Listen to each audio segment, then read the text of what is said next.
na kila taasisi na kila mhusika anayehusika na masuala ya stakabadhi ghalani basi hakikisha amejipanga vizuri, kwa sababu hivi karibuni tutaanza soko letu la kwanza la ufuta kupitia mfumo wa stakabadhi ghalani. Hilo ni jambo la kwanza. Jambo la pili, utaratibu, miongozo yote inayohusiana na masoko ya mazao mbalimbali kama vile tumbaku, pamba, ufuta huu, lakini na mazao mengine. Niombe viongozi wote wa vyama vya msingi AMCOS, chama kikuu pamoja na viongozi wa serikali mshirikiane, mshikamane kuhakikisha kwamba hakuna utoroshaji wa mazao. Mazao yote yaliyowekewa utaratibu wa masoko yauzwe katika utaratibu wa masoko hayo, kiwepo mfumo wa mazao ya kimkataba au masoko ya kimkataba pamoja na mfumo huu wa stakabadhi ghalani kwa mazao ambayo tumeshaainisha. Kwa hiyo hilo likafanyike na kuhakikisha hakuna mkwamo wala athari wala uharibifu wa aina yoyote unaotokea.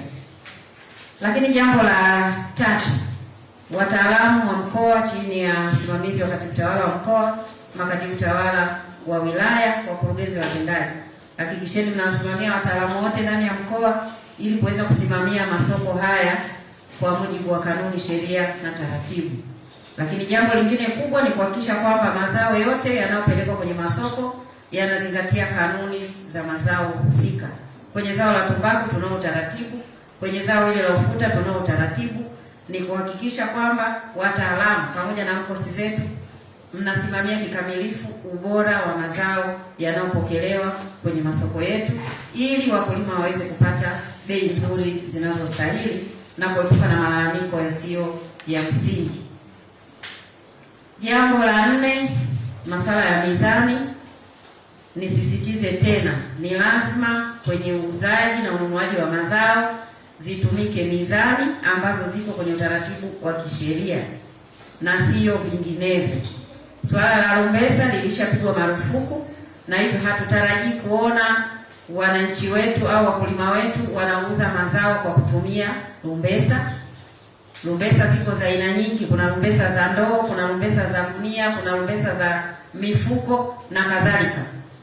Kinachotambulika kwa mujibu wa sheria ni kipimo cha mizani iliyothibitishwa, na hicho ndio kitumike kwenye maeneo yote ambako mazao ya wakulima yanakwenda kuuzwa na kununuliwa. Jambo la 5,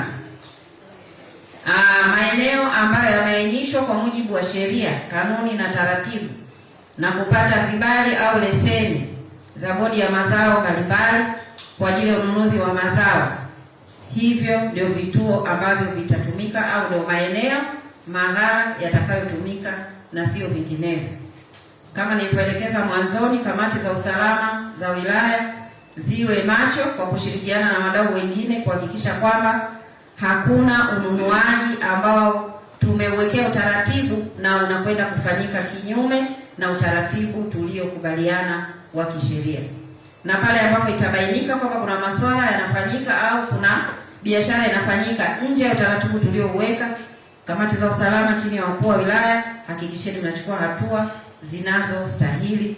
Lengo letu ikiwa ni kumlinda mkulima na haki zake zote kwa kilimo alichokifanya. Lakini swala lingine, tumekubaliana kuhusu masuala yanayohusu kuendelea kutoa elimu. Wakuu wa wilaya mkiwa mnasimamia kwenye wilaya zenu na halmashauri zenu kwa kushirikiana na wadau wote wa maendeleo, wadau wa kilimo, wakiwepo pia wakurugenzi wa taasisi hizi zinazohusika na masoko ya mazao, hakikisheni mnakwenda kutoa elimu kwa wakulima, elimu kwa wafanyabiashara, elimu kwa wanunuzi na wale wote wanaohusika na mnyororo huu mzima, kuhakikisha kwamba sheria, kanuni na taratibu zinazingatiwa. Nisisitize hapa kwamba ni lazima wakulima walipwe ndani ya muda uliofafanuliwa kwa mujibu wa kanuni za ununuzi wa mazao mbalimbali bila kuchelewa.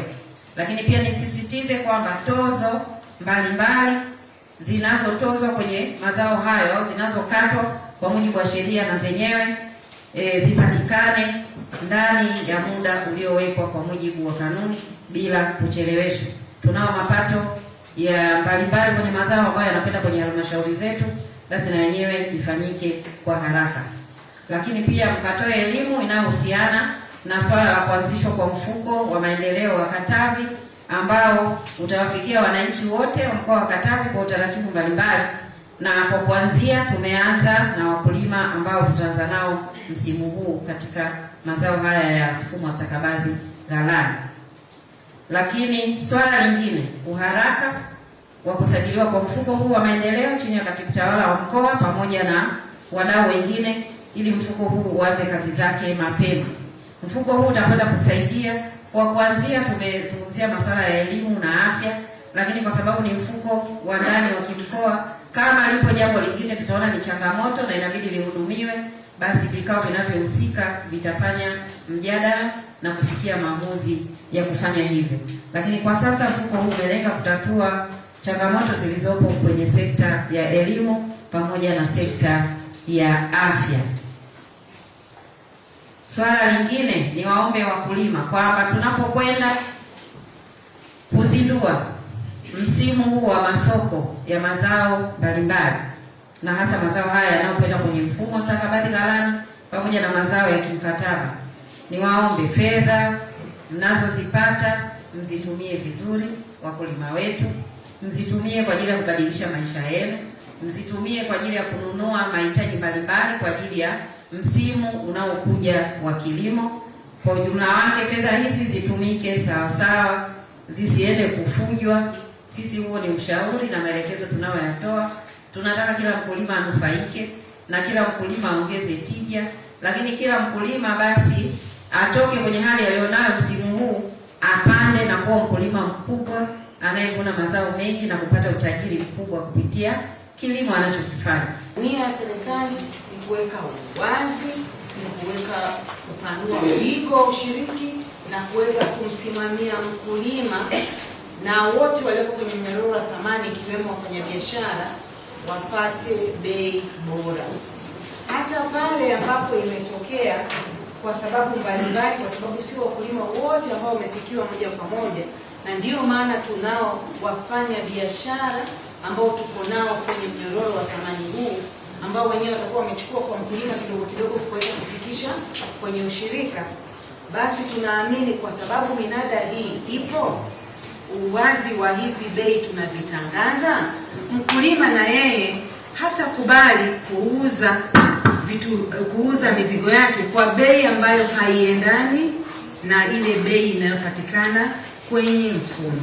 Kwa hiyo mwisho wa siku tumemsimamia mkulima, tumeimarisha biashara, tumefungua masoko, tumeangalia ubora ambao utakuwa umeangaliwa kwa kupitia mifumo yetu kuanzia ushirika mpaka pale kwenye ghala. Kingine, katika kuhakikisha kwamba tija inapatikana, ni muhimu sana katika mmojawapo ya kazi ambazo zinafanywa na COPRA na iko kwenye ule mjengeko wa bei, unaona pale maendeleo ya zao, ni kuhakikisha tunapata mbegu bora. Tuligundua kwamba kwa namna moja au nyingine mazao haya ambayo yalikuwa hayana bodi, yalikuwa watu hawatumii mbegu bora, na ndiyo sababu kubwa ya kutokupata tija. Manake ndio maana tunakaa kufikiria zaidi bei badala ya kufikiria kipato. Manake mtu anayezalisha kwa eka tani kilo 350, lakini uzalishaji halisi unaotakiwa kupatikana ukitumia mbegu bora na mbinu bora za kilimo ni zaidi ya tani moja. Huyu mwingine ataanza kukimbizia bei, wakati swala sio bei, swala ni kupata kipato, kipande cha mkulima. Na ndicho tulichokigundua huko kwenye masoko mengine duniani.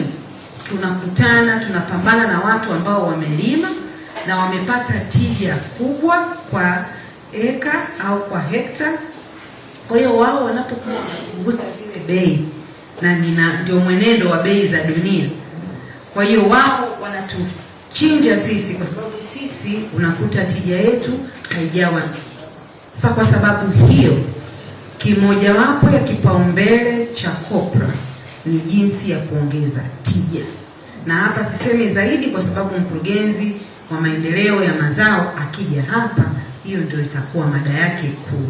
Atawaambia tumeanzia wapi, tunaenda wapi, tutashirikiana vipi, na mkuu wa mkoa pia ametoa maelekezo, na tutayachukua hayo maelekezo kwa jinsi ambavyo tunashirikiana na halmashauri kuhakikisha hizo mbegu bora zinapatikana.